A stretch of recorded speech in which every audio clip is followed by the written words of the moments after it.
Good morning. Welcome to episode 3 of my YouTube channel, Life at Minimum Wage Vlogs. Hold on one second.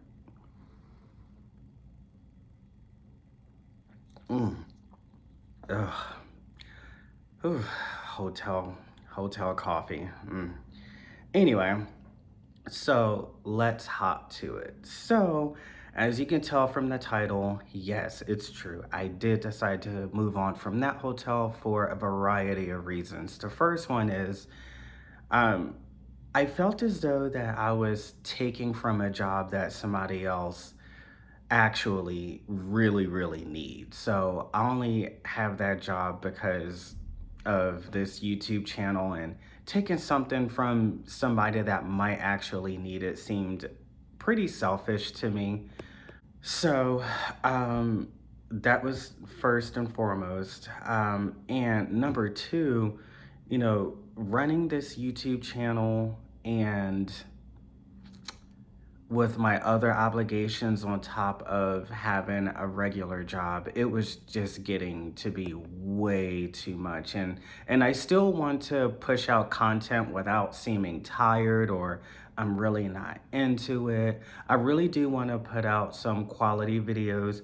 Now, as far as the fancier setups, like I said, I'm not one of those fancy YouTubers, so I will continue to shoot off of my iPhone for the time being, but I decided to go about it in a different way. So I decided to lower my overall expectations and expenses into what it would be like to live a life at minimum wage. All the money that will not be spent, I'm going to use that to pay down debts and to put put money towards buying a house.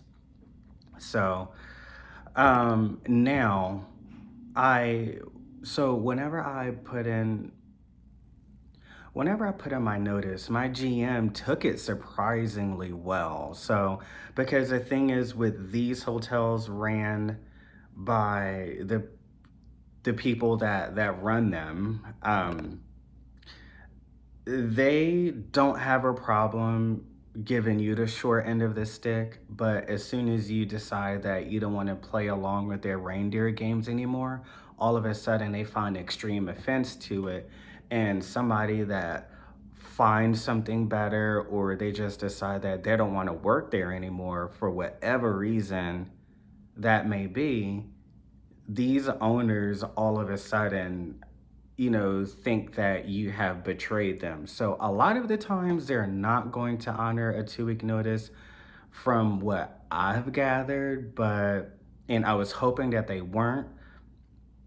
But my amazing GM, he ended up somehow working it out, unfortunately, because let me tell you, I'm ready to get up out of there. So, which points me into the next subject of this. So, okay, let me tell you. If I were a business owner today and I saw somebody new that was working at one of my establishments, I think I would, not I think, what I would do is I would introduce myself, not as boss and CEO, but I would just introduce them to myself and I would get to know them, because wouldn't you want to know who is running your establishment? I mean, I feel like that's just business 101, but then again, like I told y'all before in a previous episode, being in hotel hospitality and where where I live, it's not very good pickings for talent. So, but anyway, so I'll give y'all the story. So it's a husband and wife owner. They own, I want to say like 5 or 6 hotels, and I've told y'all before where they want to cheap out on staff and expenses. So I'm actually surprised they're not starving their hotels, because because that's usually on brand for those types of personalities. So the owner came in, instead of him introducing himself, he just says, "Hey, I need a key to this room." I'm like, okay.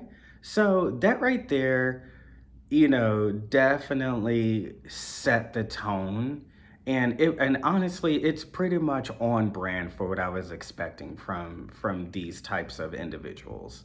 So, um, I ended up making him his key, and of course, I'm not finding any offense to it because, for one, I really don't need this job, and number two, I'm on my way out. At this time, nobody knows anything yet. I'm just trying to figure out a game plan and, the best delivery to execute, for lack of better words, to execute on my exit strategies. So, anyway, so I figured, I was like, you know what? What I'm going to do, as soon as he gets done with whatever he's doing in that room, I'm going to make a point to introduce myself. I mean, because why not? For one, it establishes a very clear boundary of respect. That's first and foremost. And number two, I have way too much self-esteem to be discarded or like just treated like a nobody, like how this owner does. So, but at the same time, my GM, y'all, my GM was putting this man on a pedestal. I don't understand how or why, but my GM was like, yeah, the owner, blah blah blah. He's so awesome. He is the hardest working owner that I've ever worked for, and he's this and he's that and blah blah blah. And when I met him, I was like, where? Like where are you coming up with all of these grand things about him? Because I don't see a single one, to be honest with you. And number two, I'm actually put off. So that was actually the second time I met him. So anyway, I told my GM what was going on, and I was like, yeah, I thought he would have introduced himself because, I mean, that's just the right thing to do. And I told my GM that he didn't. So I told my GM, I was like, well, what I'm going to do is I'm going to introduce myself to him so that he could put a name to the face and he knows who's working in his establishments. So my GM was like, oh, no, no, no, no, no, don't do that. Don't do that. Don't worry about it. Don't worry about it. I'm like, for what? Anyway, it's trash owners like that hotel hospitality continues to struggle in a lot of ways. For one, the thing that was the most disheartening and cheap was the fact that they don't even do background checks on their people. So, I thought that that was very off putting because I would like to know the person that I'm working next to hasn't been charged with a violent crime. Or I would like to know that the person next to me has a violent crime on their record. Or they have another felony like stalking or robbery or sexual assault or something like that. So the fact that they let anybody and everybody in the door to work there is kind of a safety issue. I mean, you're at a hotel, you're working at a hotel. So that was one of the major things that I didn't like. And another thing too that I really did not like about working there and meeting the owner is you don't even offer a direct deposit. You don't offer any of your full-time employees any kind of benefits, not even a retirement. I mean, I feel like a 401k for a company to offer that is a drop in a bucket of a hotel of that size for the room rates that they charge and for the dollar an hour that they're offering to pay. So, with all those things, I would feel as though you would at least want to have an approachable personality at the minimum. At the minimum. So, clearly, they don't care, but I still have a brand that I'm very on par with. So that's the only reason why I care, is because I have my own personal brand that I want to continue to cultivate and to become even better. So, um, and it just it just baffles me that people like that, like the owner, people like that take gross advantage of people that feel like they have no other place to go.